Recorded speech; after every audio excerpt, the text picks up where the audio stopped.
Gagawa tayo ng puto bongbong sa bahay. Bong machine. Wait lang. Asawa ko, 140. Okay. Okay, sige. Love you. Mwah. Hindi ko alam kung gagana to. Uy. Actually, ito, ramdam ko na siya. Yan. Isa.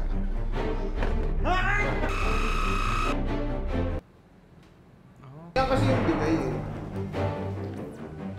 Pwede nga yung takot. Eh no, powder na powder pa talaga siya. Kasi nga ako, alas 4. Tapos, thank you yung mga ibang kasama ko dito. Papasok. Hindi, pre. Hindi yun eh. Alas 4 na ako kasi iba yun. Darating 10:30. Time in natin, 10. Uy. Sabi ko, may meeting tayo ng 10. Uy. Dumating 10:30. Uy. 10 o 7 ako dumatay. Ang sabi ka ng meeting, alas 9. Put na. Ay. You.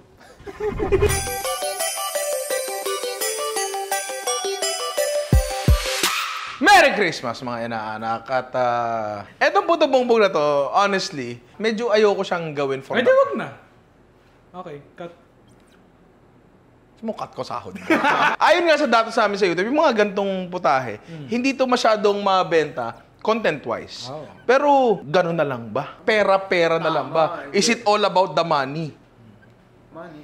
Hindi. Kasi alam ko kahit hindi siya masyado mabenta, ito namang video na to, ano to, para maging archive, alam mo yun. Kasi itong puto bongbong ano na to eh. Ito na siya for the past siguro 100 years. Ito na rin siguro siya for the next 100 years. And maganda lang na kapag minsang naisipan mo na magluto ng puto bongbong at nag-search ka, ay, may marami kayong makukuhang sources sa internet. Isa na dun yung Ninong Rai. So alam kong hindi masyado bebenta to, pero gagawin pa rin natin to para lang makumpleto natin. Alam mo yan, di ba? Oo. Ito pa yung medyo kinasasama ng loob ko. Pangalawang araw ng shoot na ng puto bongbong. Para sa isang content na alam kong hindi bebenta. Eh kahapon ilang oras tayo nag-shoot kahapon? Mga 6 na oras siguro yun. Wala. Scratch lahat yun, pre. Dahil ang puto bongbong pala ay medyo mahirap. It is more than meets the eye. Akala mo, gaganyan mo lang, tapos gaganon mo, tapos gaganyan mo, tapos luto na. Hindi pala gano'n. Nahirapan kami. At mula sa mga paghihirap na yun, pare, may nagbungang knowledge. At yung knowledge na yun ay isi-share namin sa inyo. Pre. Kamay ni Garrett. Oo, kami ni Garrett sa Final Fantasy, no? Ang Garrett. Anyway, kailangan natin ito. Siguro ang tawag dito ay Bongbong maker. Bumbungan. Usually, kapag umaano tayo dito, gumagawa tayo ng mga bagay-bagay dito, ayoko sana nagpapabili sa inyo ng mga gantong bagay. Kasi, putya, pag ginamit mo ito ngayon, tambak na yun na 1 taon. Pagdating ng Pasko uli next year, inuminod na yan. Hindi mo na gagamitin yan. Bibili ka na uli. Magkano to? 600, di ba? So, medyo may kamahalan siya ng konti. Mamaya, subukan din nating gumawa ng puto bongbong nang hindi na gumagamit neto. Siguro gamit ang mga household ingredients. Try lang natin. Pero sa ngayon, wala tayo nung purple rice na traditionally ginagamit. And I believe, yung karamihan ng mga bigas na ginagamit para sa puto bongbong ay hindi na rin naman talaga, hindi na purple rice yan. Palagay ko, eto na lang. Tayo ditong pinaghalong malagkit na bigas at normal na bigas. Ang ratio niya ay 60%, 40%. 60% malagkit na bigas, 40% normal na bigas. So dito, meron tayong 600 grams na malagkit na bigas at 400 grams ng normal na bigas. Yung pangsaing nyo lang, nakawin nyo lang sa nanay niyan, di ba? At binabad na namin to for 24 hours na. Ngayon, yung soybeans sa pangtaho, kapag binabad mo siya ng 24 hours, medyo mamamaho siya, mapapani siya. Ito parang hindi naman, amin mo. Di ba? Kasi kahapon, pre, tinry namin, pinilit ko na gumawa nito ng hindi binababad kasi akala ko bas lang. Hindi pala, pre. Kailangan mo siyang ibabad kasi yung panggiling natin dito, pagpalagay natin less than ideal. Di ba? Hindi naman talaga siya ganun kaganda. Food processor lang gagamitin natin dito eh. Pero meron kasing isang paraan na hindi na tayo gagamit ng bigas sa binabad. Kasi yung kagustuhan mo magluto ng mga bagay-bagay, fleeting yan eh.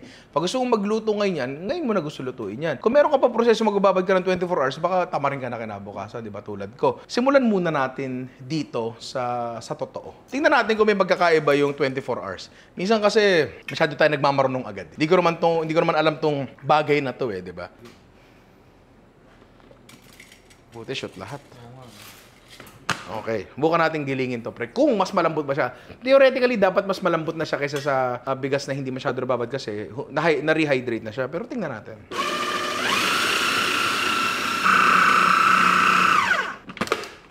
Ayan siya. Hindi pa siya pinong-pino. Baka pwede na to. Dahil hindi nga purple rice ang gamit natin, paano natin siya ang gagawin? Purple, pare. Papahalikan natin kay Barney. O sige, halikan mo na. Lagyan natin ng konting food color.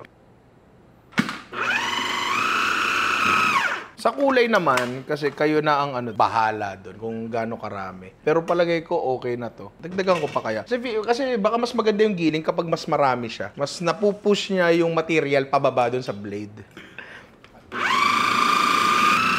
Ayan, mabigat na siya. Pero medyo buo-buo pa yung bigas talaga. Feeling ko maluluto naman to. Di talaga ako sure. Pero feeling ko maganda rin dagdagan ng tubig pa.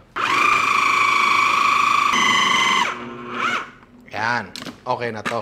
So, meron tayo ditong katsa. Alam mo, kahapon ko lang nalaman na meron pala nabibiling katsa, hindi galing sa harina. Yung malinis na katsa, meron pala na di ako aware, ha? Kasi, ang hirap linisin nun, ha? Sa harina, sobrang hirap linisin nun. So, lagay natin sa strainer na may saluhan.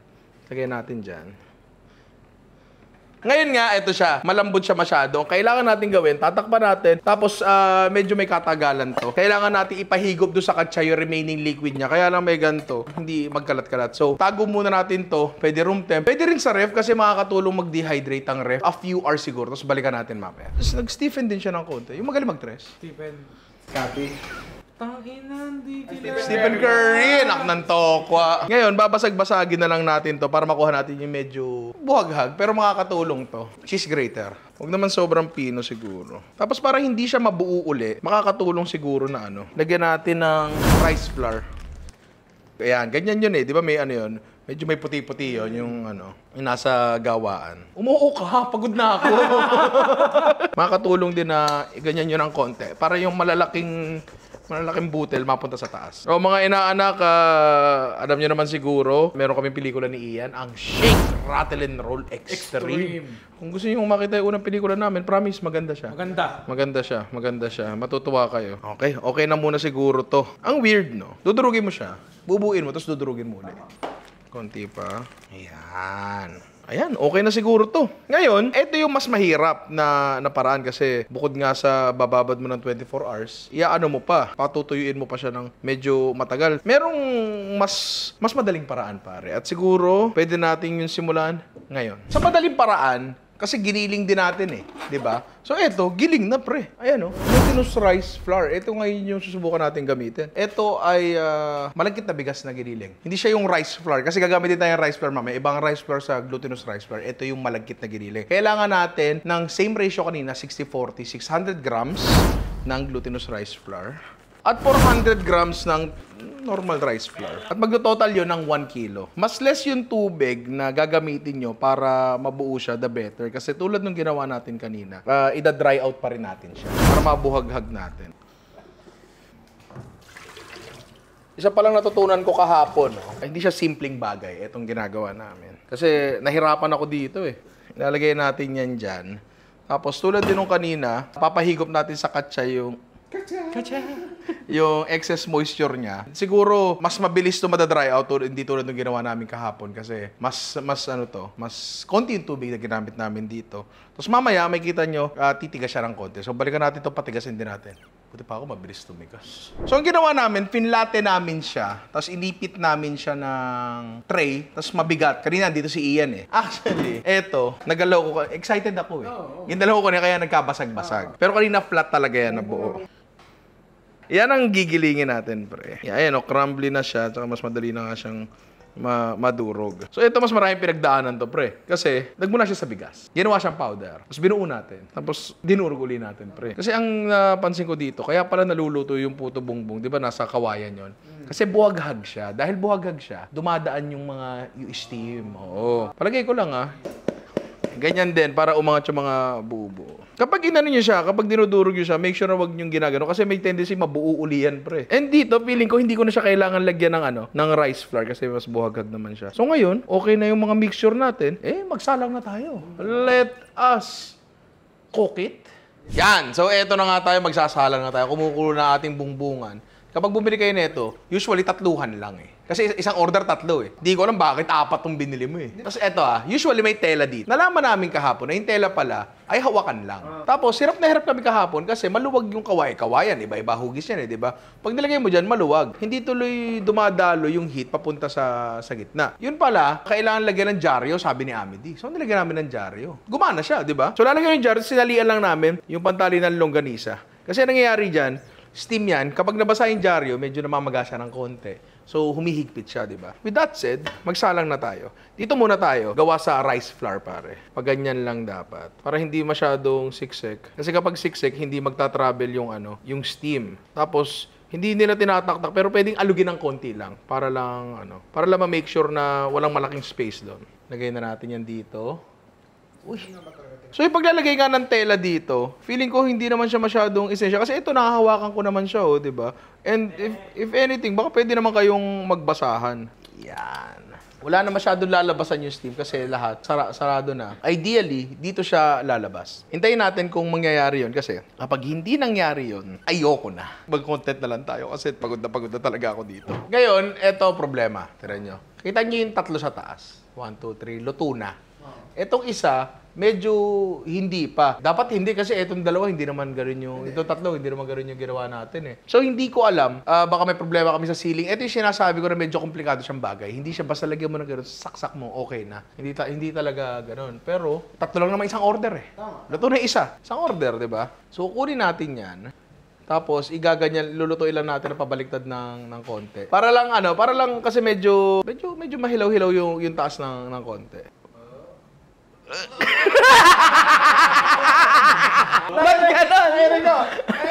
gano'n? Ang haba nito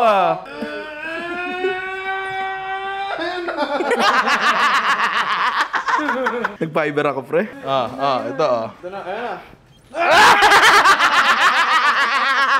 Ang ganda. So, i-plating na natin to, par. Sabi ni Asyong, 80 na daw isang order. 70 ba? 70? Oh, wala. Wala talaga nag-travel, pre. Hindi talaga siya naluto. So, hindi ko alam, ilang porsyento ba ng, hilaw na hilaw pa, Hindi ko alam, ilang porsyento ba ng puto bongbong ang nag-fit sa mga gumagawa niya. Baka nangyayari kasi talaga yun. Hindi natin alam, di ba? Ito, masaya ako dito. Lalo dito, haba na itong bilis pa. Tapos, syempre, pwede kayong maglagay ng butter dyan, pero para classic yung lasa, talagang margarine talaga. White sugar, pare. At eto na ang ating puto bongbong easy version, pare. Tikman na natin to. Ano pa inaantay natin, di ba? Pero Jerome, gusto mo ko muna. Konti lang.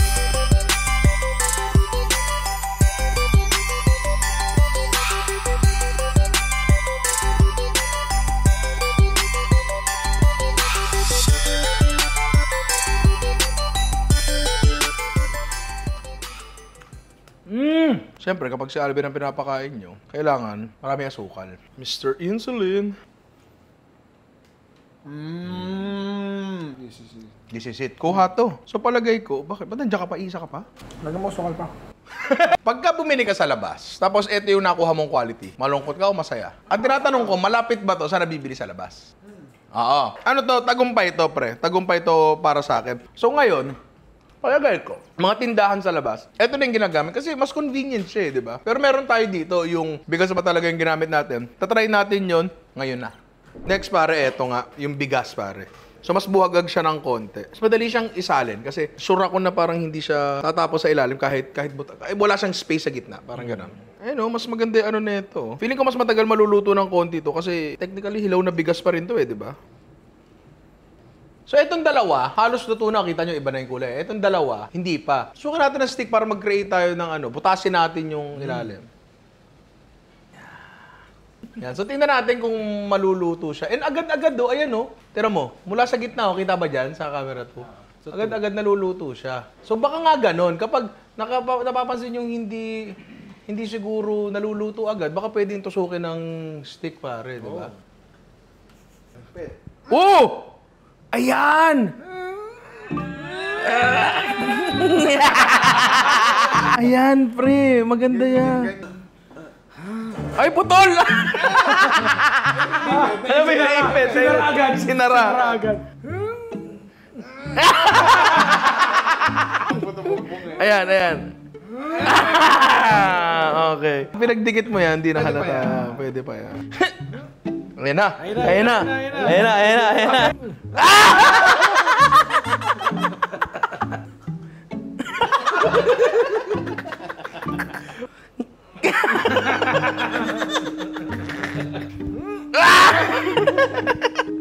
Ayun! Ay, ganun. Okay na. Plating na natin to. Nang malaman natin kung masarap na. Kunin natin to.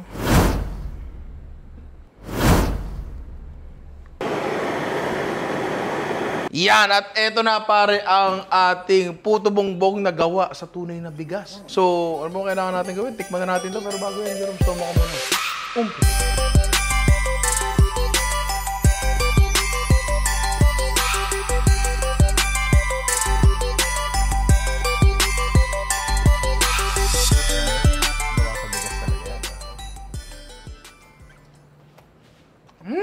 Taste-wise, halos walang pinagkaiba. Meron, pero hindi ganun kalayo. Mas masarap to. Mas okay sa'yo to. Nararamdaman ko yung mga butil ng bigas na naluto. Ramdam ko siya. And it's a good thing. Hindi pala dapat mapino siya. Hindi pala parang yung, alam mo yung galapong sa palengke na pre, yung makinis na. Hindi pala siya dapat ganun. Dapat ramdam mo pala yung grains niya.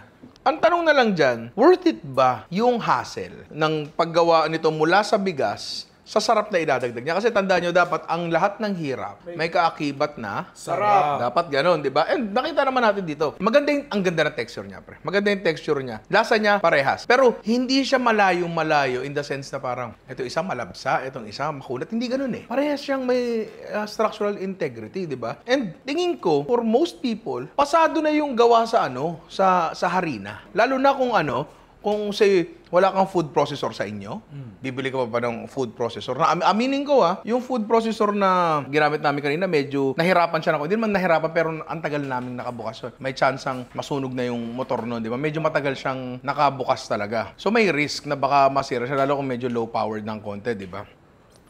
Eto, aminin natin, wala naman talaga siyang any flavor na nakadikit sa Christmas. Kasi hindi nga ubi yan, pre. Kulay lang yan di ba? So siguro, kailangan lang natin pabuksan ng konti yung isipan natin kung saan pa ba natin pwedeng i-apply ito. Kasi technically speaking, kanin lang naman yan na niluto di ba? Alam naman natin sa kulturang Pilipino, ang kanin, ang daming hugis, ang daming forms yan, di ba? Kung ano-ano yan. So bakit hindi natin paglaruan ng konti? Subukan natin gumawa pa na siguro yung mga ilang ways pa kung saan may integrate natin yung newly acquired skill natin na paggawa ng puto bongbong pero sa modern flavors. Simulan na natin yun.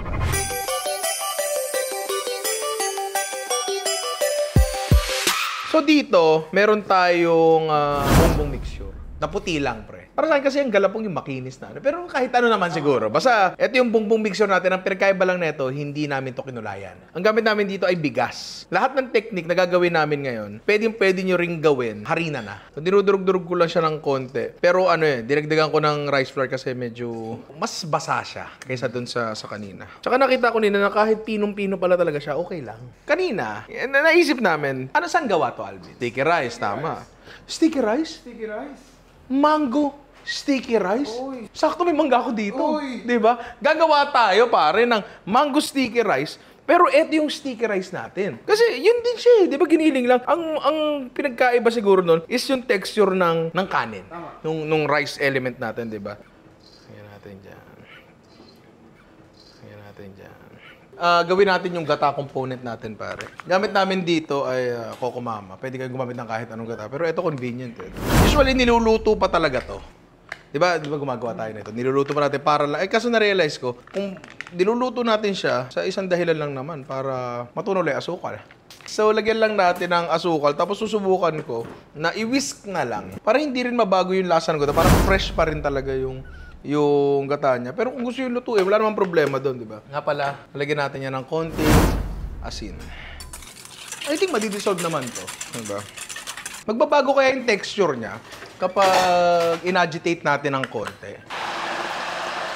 Coconut milk foam, no? Kala mo, pipes. Ayan, no? Na medyo umaalsa siya, oh. Parang pre, alam mo yung sa gatas na ini-steam, medyo may hangin siya ng konti, pero hindi naman parang whipped cream. Diba? Medyo mas light siya ng konti. Baka okay to. Kung hindi man, at least na-dissolve yung asukal, diba? Balikan nga natin to. Hello pa rin. Hindi, powder na powder pa rin talaga eh. Yan, dirot-dot uli natin. Kasi nakikita ko to minsan sinusunod talaga nila to eh, di ba? Paano mo ginawa ng tindera yun? So nagsalang uli kami, tinapon namin yung una kasi ayaw talagang mabuo. Oo, maluto. And hilaw nga talaga siya, isa lang yung medyo luto. Tapos ngayon, medyo naluluto na naman siya, pero etong isang to, may tagas. Naisip ko tuloy, baka pwedeng sikipan natin. Lata. Lata lang naman yan eh, di ba? Malambot-lambot lang yan. Kasi na-realize ko, kanina nung ginagano ko, nagiging oblong siya. So, nangyayari, sisikip siya dito sa side na to, luluwag naman siya dito. So, tatagas din. So, siguro, barahan na lang talaga natin. Yan! Ay, ang sikip. Sabi nga yun sa napapanood ko, if it's not tight... Hoy! Ay, sorry. Cut! Cut! Nagtampo na ako. Agad lang, hoy. Uy, may baon ko yun eh. Ang baon mo Baon ko yun eh. Sino gumawa nito? Agad ka lang, kalahati lang. Sino gumawa nito? Mama ko. Ay mo naman sa mama mo pag baon niya ako. Baon ko yun. Wala ka bang mama? Meron, laba ko nun. Uy, ba't wala kang baon? Pinambili ko ng Beyblade eh. Yung isa talaga hindi maluto. Hindi talaga maluto yung isa. So hinayaan na namin. Ang tingin ko namang proper amount ng order ay 3 piraso. Oo nga. Ano nga? Baka... Hindi. Mahirap pa, pre, ha? Like, mahirap siya. Surprisingly, mahirap talaga siya, pre. Merong mga hindi naluluto. Pucha, 2 araw na nag-OT itong mga to para sa isang content na hindi naman bebenta. Alam mo yun? Pero okay lang. Kasi gusto... Nagsimula, analysis na yung puto bongbong ko. 2 order pa lang nagagawa mo. Up! Mapuputol. Sarap nun. Oh, okay. Tsaka ewan ko medyo mahaba tong puto bongbong namin kaysa sa pangkaraniwang nabibili sa labas. Kaya pala ganun yun.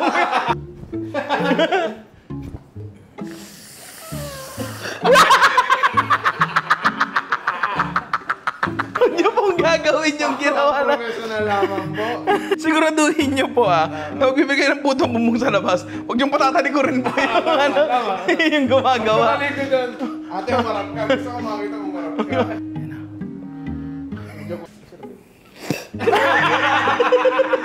Parang sumpit ang puta. Lumabas na po.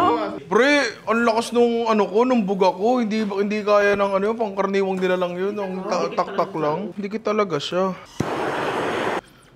Buo din po yan. Ito, buo din mo. Tapos hindi po hinipan yan.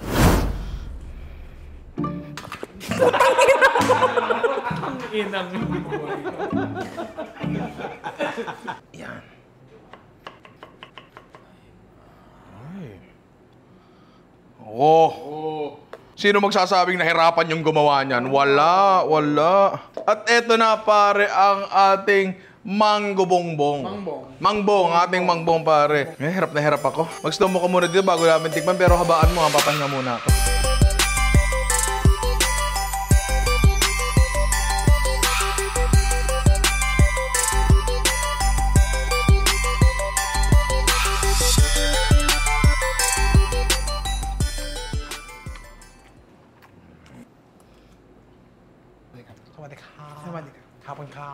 May potential.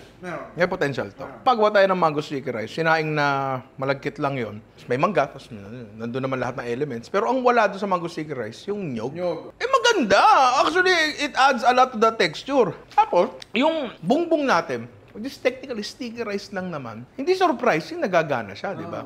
Ngayon, kung tatanungin mo ako, puto bongbong pa ba to? Nandun na siya sa Nandun na siya, parang 80% mango sticky rice, 20% puto bongbong. At ang nagpaputo bongbong lang sa kanya is the shape. Yung process, yung process na para mapunta siya sa shape na yan. And flavor-wise, wala. Flavor-wise, mango sticky rice na mango sticky rice talaga siya. Di ba? Gumawa pa tayo ng isa pang contemporary take.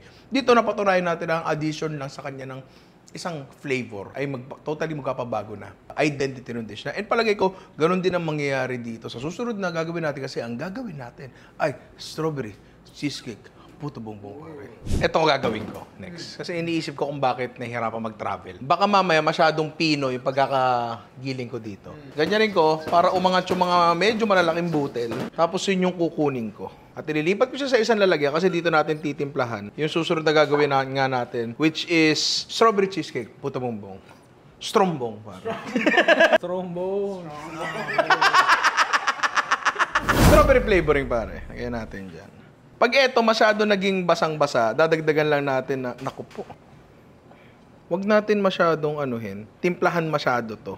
Kasi ang identity nga nung puto bongbong, yung wala masyadong flavor, yung bongbong itself. May mga idadagdag naman tayo dito, di ba? Magagawa yan. Pre, ganito. Dalawa matigas ulo ayaw maluto kanina. Sabi ni Alvin, tusukin daw na yung mula pa ibaba pataas. Gumana siya sa isa, doon sa isa, hindi talaga. Pero meron kaming napansin na pag naluluto pala siya, umaatras pala siya. Baka mamaya, hindi talaga siya puno. May mga spaces talaga in Baka hindi between. pinupuno. Oo. Diba? Oo, kaya may... Oh? Oy! Kakaiba yung kulay niya na. Namuno ko ba ng partible? Ano ba ginawa mo? Mami! Okay. Bago pala natin ilagay yan dyan, gawin muna natin yung pinaka-cheesecake natin. Kalahati lang. Pero pointless, pag ginawang kalahati, inaamag lang to di ba? Pero kalahati lang. Nag-explain ka pa. Explain mo lang pero... Oo. Para kalahati lang. Kalahati lang. Ginagawa natin to para mas open ng konti. Dahil silbi niya. At matik pre, meron ka ng cheesecake dito. Itlog na lang kulang niyan, di ba? Tapos bibake mo. O kaya, kung no bake, gelatin. Lagay natin yan dyan.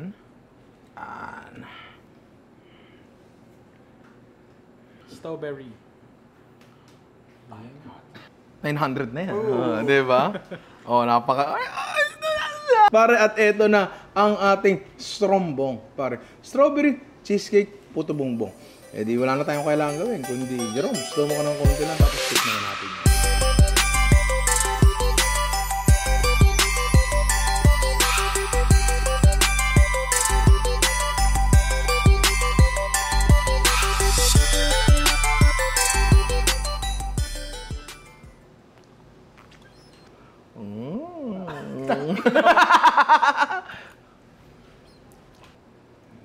Masarap yung strawberry Masarap yung cream cheese. Parang pag may biglang something sa gitna. Okay. Tama yung sinabi ni Alvin. Kasi wala naman talagang lasa ang puto bongbong. No. Diba? Wala talaga siyang lasa. Para kang kumakain ng strawberry cheesecake mochi.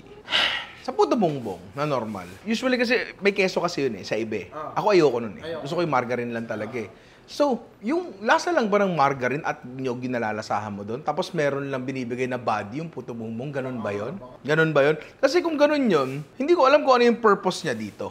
Kasi dapat lahat ng components sa dish may purpose Andyan yung matamis natin matamis at maasim natin na fruit topping. Nandyan yung creamy natin at may konting tamis na cheesecake. Ano ngayon yung role nito? Masarap ba siya? Tama yung sinabi ni Alvin. Masarap yung topping, masarap yung cheesecake, yung puto bongbong walang lasa. Tulad, kasi yung strawberry flavor niya hindi nag-come through kasi wala nga siyang tamis. With that said, duro tayo sa pangatlo natin dish at eto pare. Ito yung unang-unang idea na pumasok sa isip namin. Gagawa tayo ng chocolate puto bongbong. Ganyan rin natin para umangat yung medyo malalaki. Mocha powder, pare. Ito ang gusto ko abangan pag lumabas sa kawayan. Paglabas mo ng bahay, chuchumbong ako! Pag binasaan natin ng konti, medyo nagka-clump siya. Gusto natin yun. Kanina nga natutunan natin na umuurong siya kapag naluluto. Tapos kapag umurong siya, nagdidikit-dikit siya.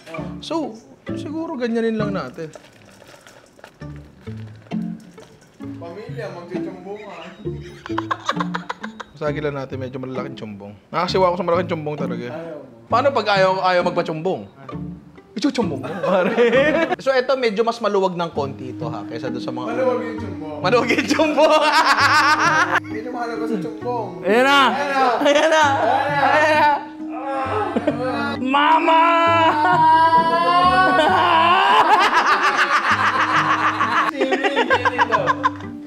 Ito nagmamadali, Mamadali, Palamasin mo na ako!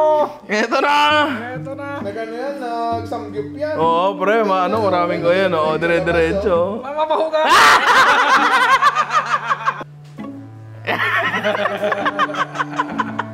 Ito na, wala na, sir. Ito na, Peram na rin ang wet wipes. 4 out of 4 tayo, par. Ay, ayun. Pagkatapos ng buo, Matubig-tubig na. Boom! Napakaganda ng tsumbong na eray! Pag ito yung mga tsumbong na nakikita, kakainin ko talaga to, pre, di ba? At eto na nga, pare, ang ating chocolate puto bongbong or tsumbong for short. Ako excited na ako kainin itong tsumbong na to. Pero syempre, bago natin kainin yan, Jerome. Mama lang sarili. Excited ka ng mukha. Kaya Oo.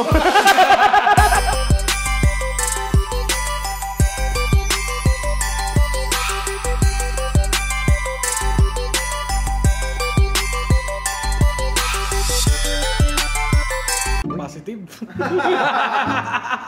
Bako ng tsumbong, ha? Bako ng tsumbong. Ako muna kakain ng tsumbong, ha?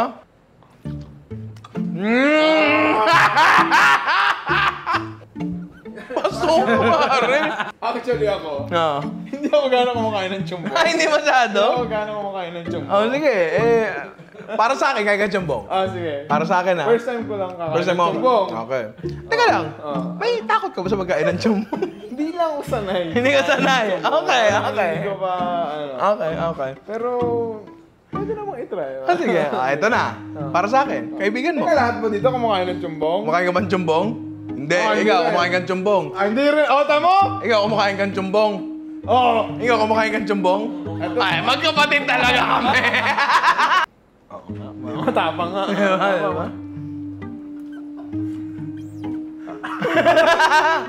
Pwede. Pwede, di ba? Pwede siya. Surprisingly, pwede siya. Yung liquid na tamis niya, ganito nangyari. Ano nangyari sa kanya? Yung nyog, na binuhusan mo ng tsokolate, hinigop ng nyog yung tsokolate. Oo. Diba? Tapos pagkakagat mo, kahit walang tamis yung loob ng tsumbong, yung tamis, nasa labas, kumakata sa bawat kagat mo. Oo, par. Ang sarap. Hindi, promise. Okay siya. Okay siya. Surprisingly, okay siya. Pinilit lang namin gawin to kasi nakakatawa lang, pero Hindi. Gawin talaga natin yun. naman sarap. Halika dito. Par, baka magbago buhay mo ngayon. Ha? Puro tsumbong na lang talaga. Baka umuwi ka bigla. Magtsumbungan na lang talaga. Ito pa rin nasa ng tsumbong. Ganyan lang. Hindi. Masarap ba yung tsumbong? Malalasa mo yung kinain niya kakapong pa. Hindi. Ito, unang tsumbong mo to. So, ang unang tsumbong mo sa akin galing. Nakita ko nga, paano lumabas. Sarap nga. Sarap ng tsumbong. Ng tsumbong. Eto, tanong ko sa'yo. Ngayon nakateam ka na ng maayos sa tsumbong. Hahanap-hanapin mo ba to o pag nandyan lang? Pag nandiyan lang. Okay. Doon ka na. Kidding aside, pare. Tsumbong, tsumbong, tsumbong, tsumbong, tsumbong, tsumbong. Gumana siya kahit walang tamis yung pinakaputo bongbong natin. Ang pinakatamis lang natin ay nandun sa tsokolate. Tapos yung gata, surprisingly, it works. Ay, sorry, nyog. Pero kasi, ito yan. Ako yung pinsan mo na walang kaagaw ng tsokolate. Alam mo kung bakit? Magagal na tita mo sa US? Kasi bounty lang yung kinukuha. Sa'yo na yun. Oo. Wala akong kaagaw. Ako lang may ano sa bounty eh. Gusto ko yung kombinasyon ng tsokolate tsaka ng nyog na hindi ko yun na-realize nung kino-conceptualize natin tong tsumbong, pare. Ay, na-realize ko na ganito, ay po, tsaka kaya pala siya masarap sa akin. Saka yung mga hindi kumakain ng bounty, give it a try. Diba? Ano ba isa? Almond Joy ba yun? May may nyog din, diba? Yung gusto ko yung may nyog tsaka tsokolate. Mai-improve pa ba natin tong bagay na to? Hindi natin tinitingnan ang puto bongbong tulad kung paano natin tingnan ang mochi. Pero essentially, they're the same thing. Halos mas makinis lang talaga ang mochi. Bakit ang mochi pwede magkaroon ng strawberry flavor? Bakit ang mochi pwede magkaroon ng chocolate? Bakit ang mochi pwede magkaroon ng kung ano-anong flavor at ang puto bongbong hindi? Tama, tama. Bakit ganun? Ito, technically, ay yun din naman halos. Halos. May naibang konti sa texture, medyo may konting roughness siya. Pero yung chewiness na binibigay ng mochi, nandito, pare. So, kung bagay, again, ang tsokolate sa mochi, chochi ang tawag daw, pare. Pero yun nga, mga inaanak, sana nag-enjoy kayo sa episode to. Kayong mga konting manonood nito, sana nag-enjoy kayo. Baka nga, sana nga ganun. Kasi, kinulitan lang namin ng konti para lang mas entertaining ng konti ang ating Puto Bongbong episode. Kasi, medyo konti lang yung magagawa natin dito. Sana nag-enjoy kayo. Yun lang naman ang gusto namin. Pag masaya kayo, masaya kami. Pag malungkot kayo, bahala ka sa buhay mo. Di ba? Maraming salamat mga inaanak and Merry Christmas and I love you all.